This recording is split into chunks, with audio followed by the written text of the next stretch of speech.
Okay, so tonight, what we're going to do, we're going to go over the application for initial accreditation. So after you have your candidate visit, NACCAS is going to give you a report letting you know everything that you got to fix or revise. And then you also have to submit the application for initial accreditation. This is going to be your last application that you have to submit to NACCAS before you get accredited. And you got to submit this application before that final visit. All right. So let's go over this.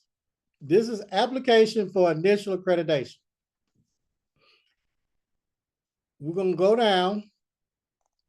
Now, we're going to go over the mistakes. We correct these a lot for people that are not in our program, then they'll join because their application gets kicked back out. One mistake they make, it says official name of institution.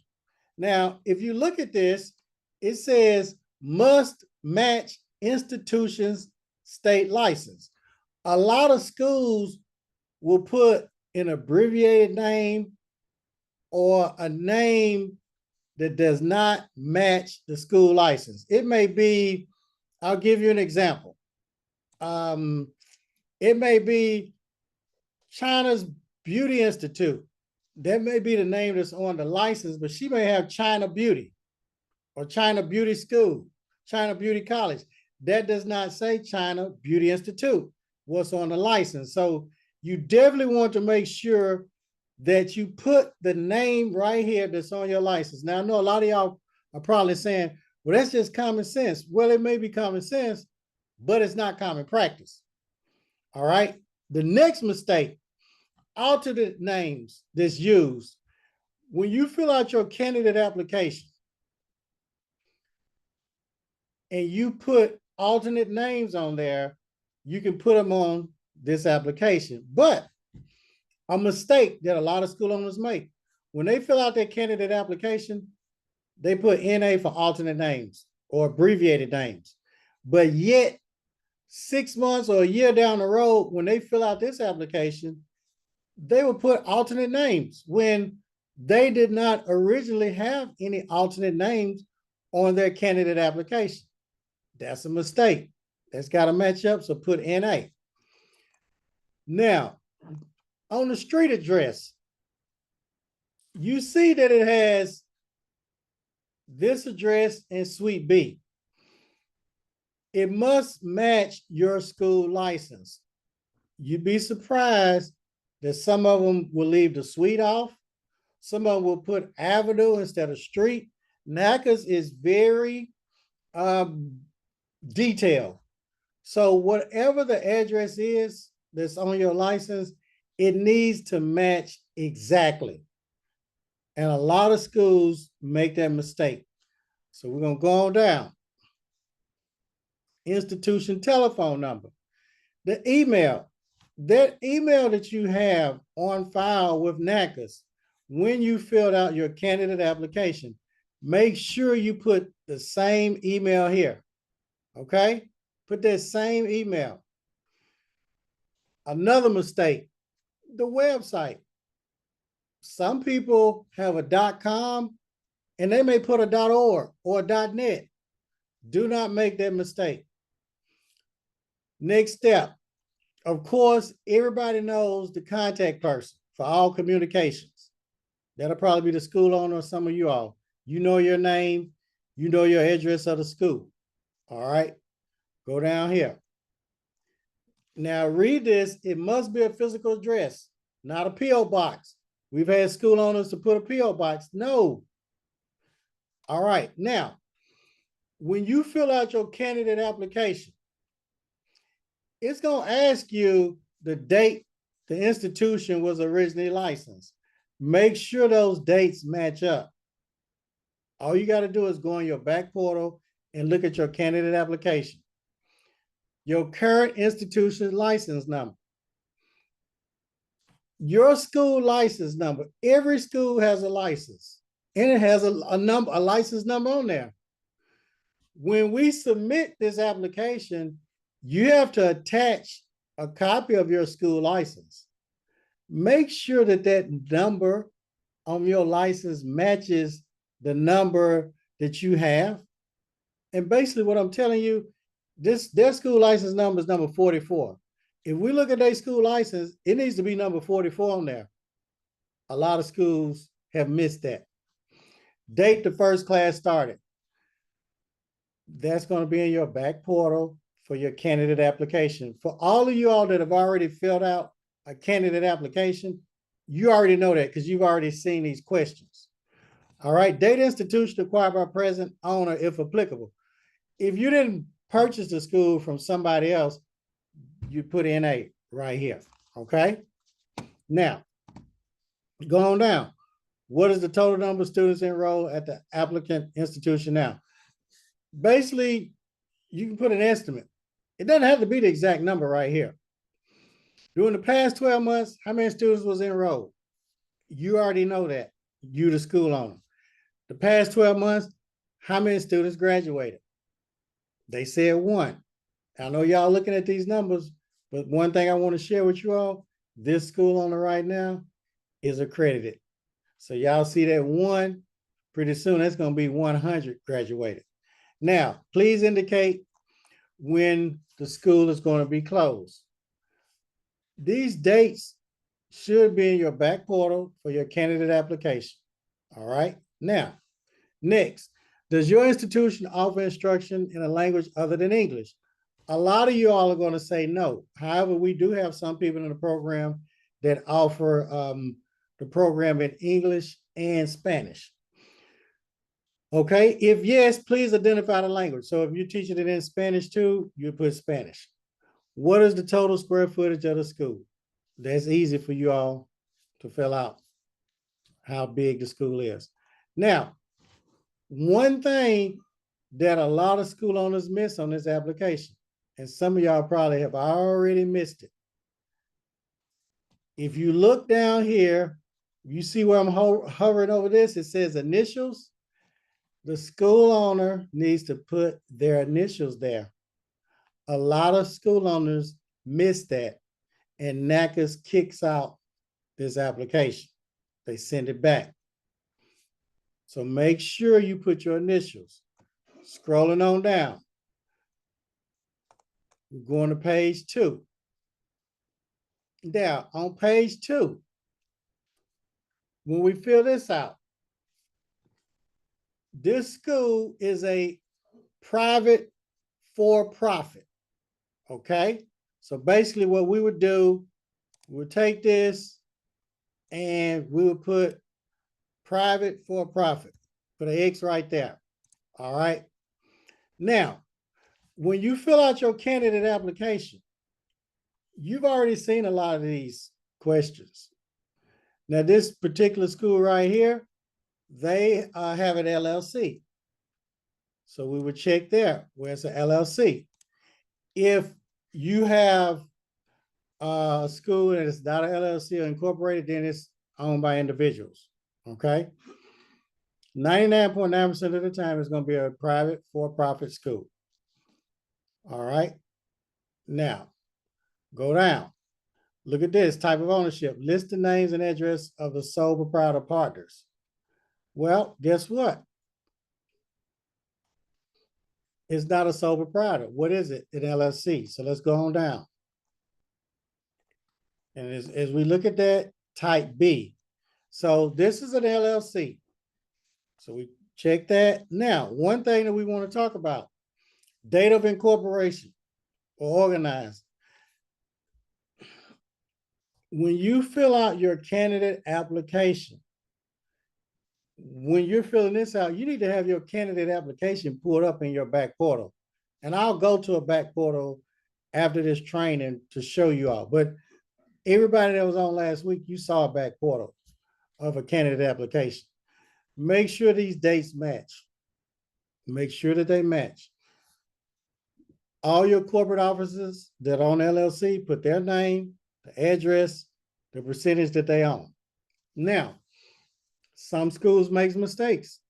One guy, the school's name, the ownership was in his wife's name. Although he was the instructor, he taught the students, he did everything. His wife owned the school. It was set up with the state board, wife owned the school. When they did the LLC, his wife owned 100%. Well, he had his name on there as the owner. NACCAS kicked it out.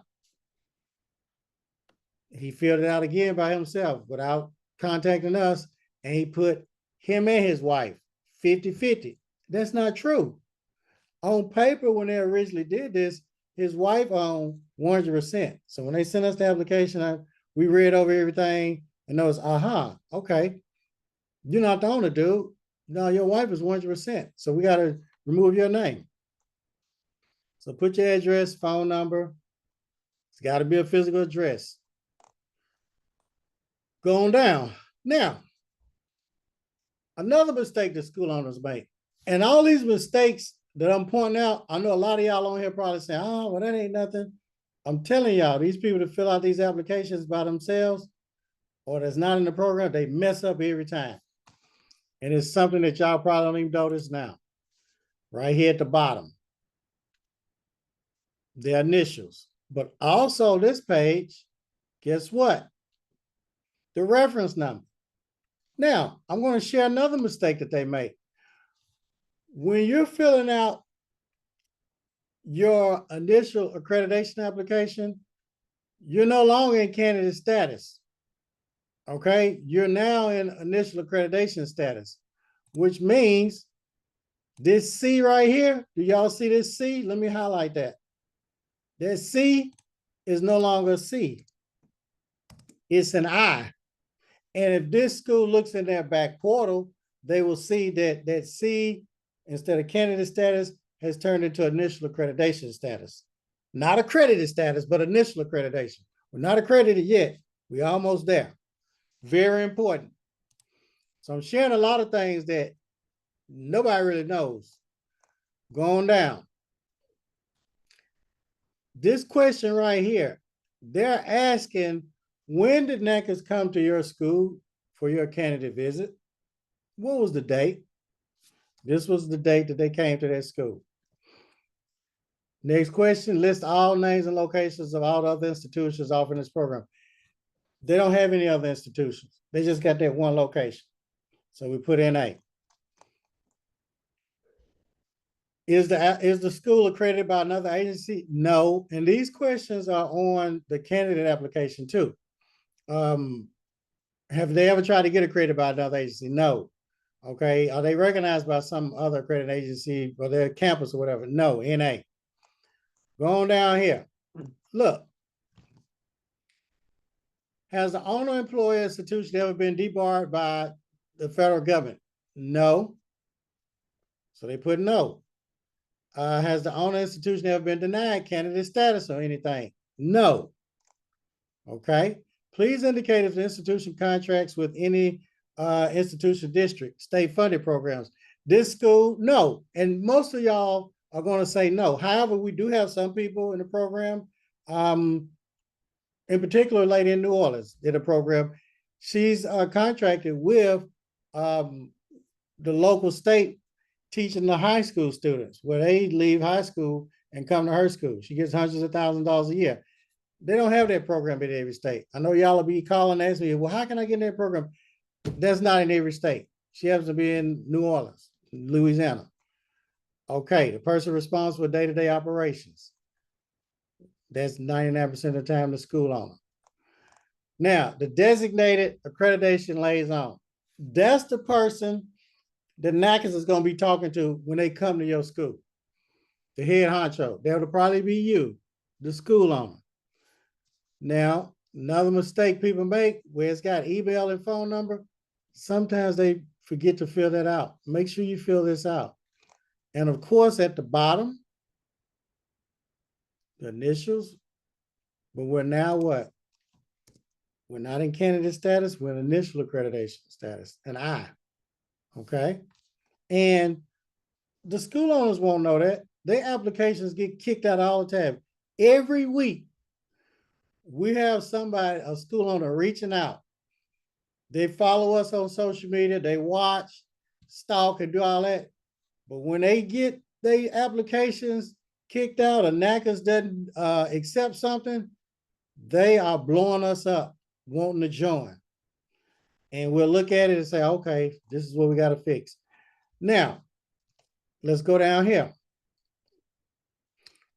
If we look at this, this is another mistake that school owners make. And we're going to go over the mistakes because we don't want to make the mistakes. We want to prevent you from making mistakes, because when you make mistakes, it prolongs your application process. And the longer you're not accredited, the more money you're going to be losing. Talked to a lady today. She's losing about 40-something thousand a week. Her tuition is $8,500. She said she got about 5 potential students every week that calls, wants to get financial aid, but she does not have financial aid. I said, well, you losing 40-something thousand a week.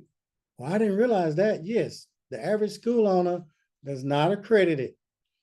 If you are a beauty professional, if you own a school, if you're a beauty professional, if you're working in a shop, if you're working in a salon suite, if you are not an accredited school owner, you're losing about $1 million a year. Yes, by not being that. So we got to solve that. Let's talk about these. Your programs that you offer. And I'm going to move my face. Let me remove my face. All right. The programs that you offer, they should be the exact programs that you have in your back office of your NACCAS portal. Make sure that you have the correct hours.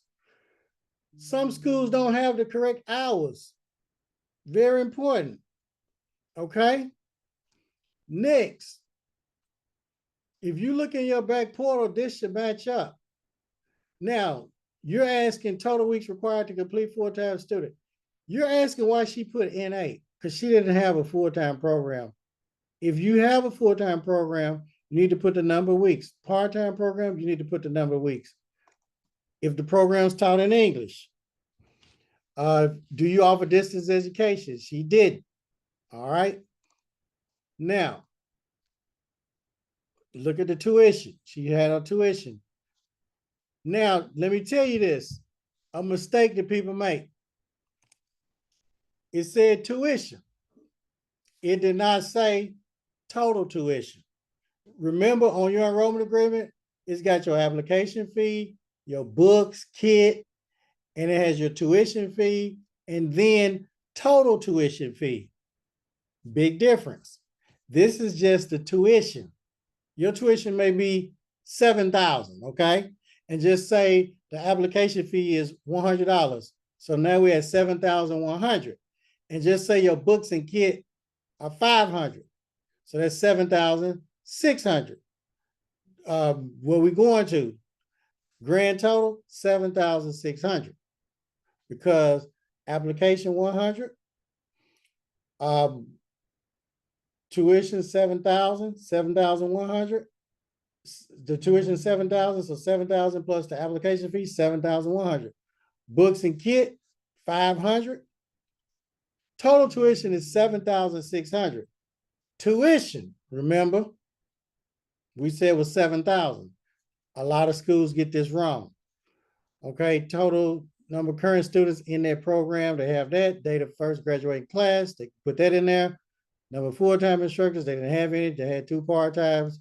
Now, full-time schedule, you will put that schedule, whether it's 9 to 5, 8 to 3, 9 to 4, whatever.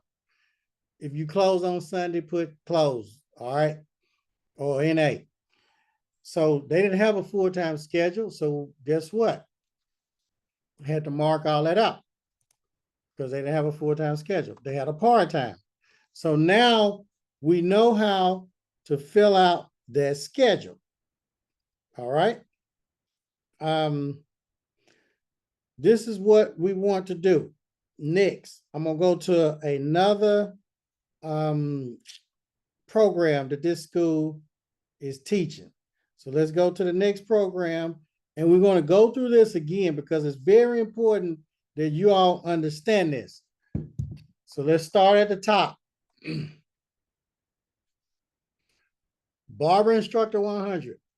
Make sure that this name matches the name that's in your catalog, on your enrollment agreement, and it's in your back portal of your NACCAS portal, okay?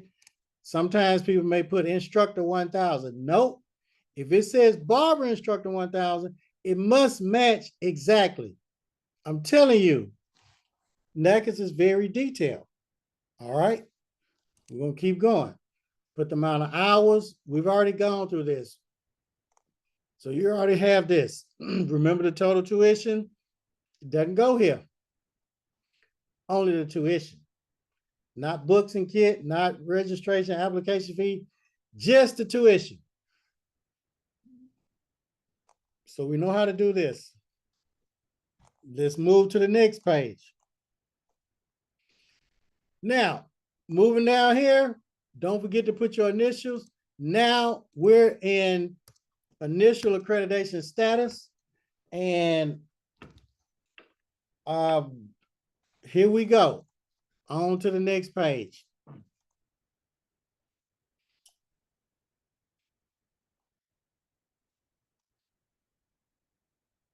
The holidays that you close, we got that.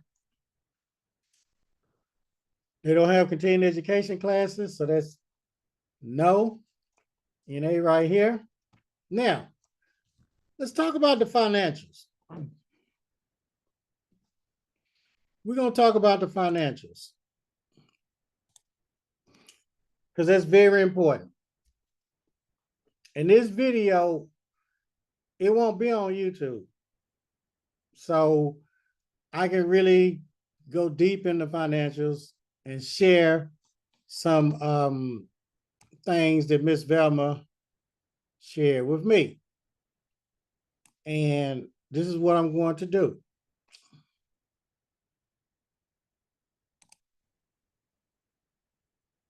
Recording. Okay, so the audited financials, when you all get ready to do the audited financials, make sure you have a CPA to do your audited financials. You can read this, okay? And it tells you when they must be submitted within 6 months after the institution's fiscal year end date. So your end date is probably December 31st. All right. In order for the commission to even look at these financials, these statements can never be older than 14 months from the institution's fiscal year end date. All right. Let's keep going. You got to initial this. A lot of people miss that. Initial here, school reference number. You're not in candidate status. You're in initial accreditation. That's an I. Now, we're on our last page. Required attachments. Number one, that's easy. Verification of attendance of a NACCAS accreditation workshop. So they need to know that you've been to the workshop. All right. Within the past 12 months. So we just need a copy of the workshop certificate. Submit one copy of the ISS. Now, once they come to your school for the candidate visit, the team will revise your ISS. Okay. It will be revised and the team will upload this to the NACCAS portal. With your application, the team is going to put an electronic bookmark for the NACCAS workshop. Then what you're going to do, all of y'all are going to send us a copy of your outside sign. And all you got to do is take your cell phone and take a picture of your outside sign, Hillary, Angela. That's all you got to do, Antonio, China, Elena, Epiphany. That's it. That's going to be one of the easiest things you do. Kanisha, you can get Jerome to do this part. Karen Morrison, Karen Dorrington, LaShawn, LaJuan, Tony Mack. This is going to be the easiest thing y'all do. Mr. Taddeo, Pam, Ms. Miller, Reba. This will be the easiest thing. Regina, Savina, you can get Dennis to do this. Ms. Bingo, Victoria, Sandra, take your phone, take a picture of your outside sign. Now, I'm going to share something. That outside sign, the name, it should match That's why they want to see a picture of that outside sign. You'd be surprised. People will have a sign outside on their building. They don't spend all this money and it don't even match the school name. Okay, so very important. So take a picture of that, send that to us. The next thing, the floor plan, where your table, chairs, how many stations, bathroom, restrooms, all of that. Send us that floor plan, just drawn out or whatever. You can draw it out with your hand, doesn't matter. Or you can go on Fiverr and get one done for $10 or $20. Next, get a letter from your state board. Tell them to email your letter stating when the school was originally licensed. Okay? Get that letter. Y'all should be getting that letter like now, just so you'll have it. Because we've had school owners get all the way to the end, and they trying to contact the state board to get this letter, and it's taking them forever and ever and ever because they state board is dragging their feet. Next thing, a copy of your school license. You'll already have that on your wall, so that'll be real easy. The next thing, you need a letter from your state board stating all the programs that you're approved for. If your state board approved you for barbering and cosmetology, you need to get a letter from your state board with the state board letterhead stating that Visions Beauty Institute is approved for cosmetology and barbering. If you're just approved for cosmetology, it needs to say cosmetology. Now, the next thing, a resume of the staff. So just get a resume of an admin, a resume of the school owner. And we will put the electronic bookmarks and attach that with your application. The application that we just went over. Make sure that you put the initials. If you have any training agreements, like the lady does in New Orleans, because she trains a lot of high school students, make sure you attach that or give that to us so the team, the ladies can do that. So now, as we scroll on down, these are annual sustaining fees. We're not going to even talk about that because y'all should know about the annual sustaining fees every year. So we're going to put the initials and initial accreditation. Now, we're going down. We got to change this, put an I. Make sure you put your initials. Make sure you do the same thing, initials and the I. And then at the very end, they're going to want you to sign saying all this is true. So she had to sign it and email it back to us. And then the ladies attach that.